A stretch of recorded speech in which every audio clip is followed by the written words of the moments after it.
We've all decided to live with this problem of not being happy in our clothes, and like it's just one of these problems we've all weirdly accepted, but we don't have to.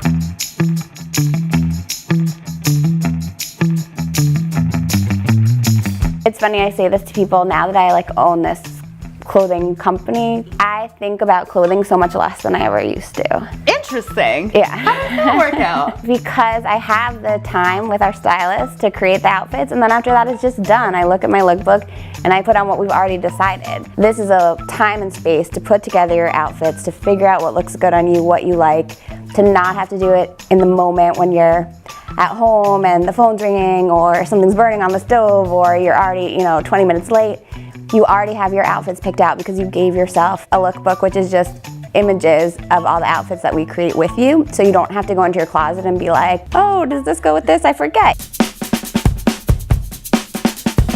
So what made you even start a company like SwapIt? Like a lot of people from my own experience, I had been living in New York City and working for a nonprofit and not making a ton of money and moving up in my career and being seen and photographed more, and I wasn't feeling good about what I was wearing, about how I looked. I just felt kind of like blah, and that my clothing was holding me back. At the same time, I was in a fellowship learning about all the stuff that ends up in landfills, and it felt like a problem that I could actually do something about. And so I put the two together. It's almost kind of this movement that you're trying to get some momentum behind. Yeah, totally. I think that's a great way to put it. We're trying to change the way that people look at their clothing. And so we're looking for alternatives to just adding items to our closet. It's how you put it together and how you style it. And no one's out there teaching that. And I didn't like shopping at thrift stores, even though I wanted to shop secondhand. I didn't have the time or the patience or the know-how to go through racks and racks of clothing and pick out something that was gonna work for me. I wanted to create something that was easier for people to get secondhand clothing at and more effective. How do you want people to feel when they come in here? So we do have a few words that we try to think about. We really want people to feel special, like somehow this was like catered towards them. We want them to feel productive, like it was useful to come in here, it wasn't a waste of time. And this one's funny, but we want them to feel cool. So not cool like, you're like Angelina Jolie or something, but cool however you feel cool. Yeah, like comfortable in your own skin. Yeah. How are you balancing operating this brand new store that's growing, sounds very quickly, and then your family, which is also growing? How do you juggle all of that? It's all about like creating boundaries and systems. So from 5 to 7 p.m. at night is what we call like sacred family time. And unless there's something really important going on, 5 to 7 is no phones, no work, no events, nothing like that. Just designated time with my family. So even if the time isn't a ton, it's really concentrated and it's good time. I also do a lot of work from home, and so when I take a break, instead of like talking to a coworker or something, I go upstairs and say hi to my daughter. Oh, you're the cutest coworker ever. You moved to Boston to pursue this. How did you know that it was the right thing? My mom's side and my dad's side both have a history of being entrepreneurs and small business owners, so it was kind of ran in my blood. And yeah, I was living in New York with my husband, and we're both from the Boston area, and he really wanted to move back. We were really lucky in the sense that in New York, we both had to work and make a lot of money. We were living in Manhattan, but in Boston, we're really lucky that we can live on his salary and I can have the opportunity to do this. As an entrepreneur, does it take some of the pressure off?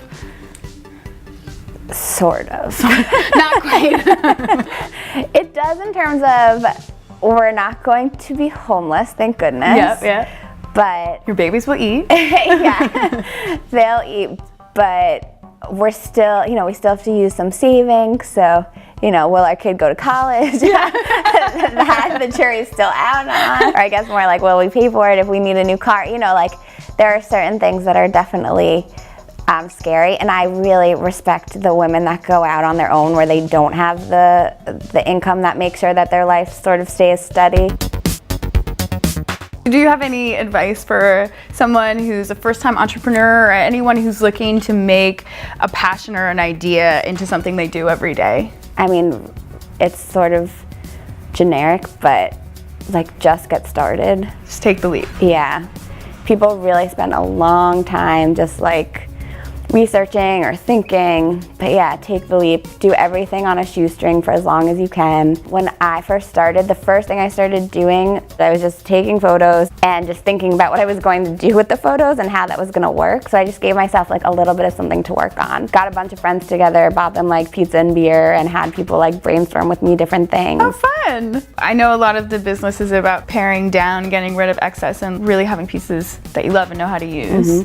What's one thing that you absolutely could not do without? I have a million blazers. I love them. I think they're a power piece. I think that they dress up anything, and you can take them on and take them off and roll the sleeves so they're not so businessy, or put the sleeves down so they're a little more businessy. I personally love blazers. You know, that makes me very excited because I brought a blazer and a couple other pieces, and I was hoping you could help me style them. Sure, let's take a look. How does it feel as is? I feel kind of lost. So I love the idea of all these things, but I feel like it's not really working together. We'll do our signature roll tuck roll. So our first roll is the roll of the sleeves, and we're gonna just tuck the sleeve into itself. Wanna get it like as close to your elbow as possible. Ooh, why the elbow? So it draws the attention back to the waist. Then we do tuck. You can just kind of twist it. You have a lot of fabric here and you're kind of lost in this, so shove it in here so you get the right kind of amount, and then you have to pull it out and kind of fluff it. There's your waist. Yeah, there it is. And this is our second roll, and I usually use my thumb as a measurement. It kind of creates like a wrist worth of length down here and makes it look like intentional, and that's it. Super easy. That's really easy. So check it out.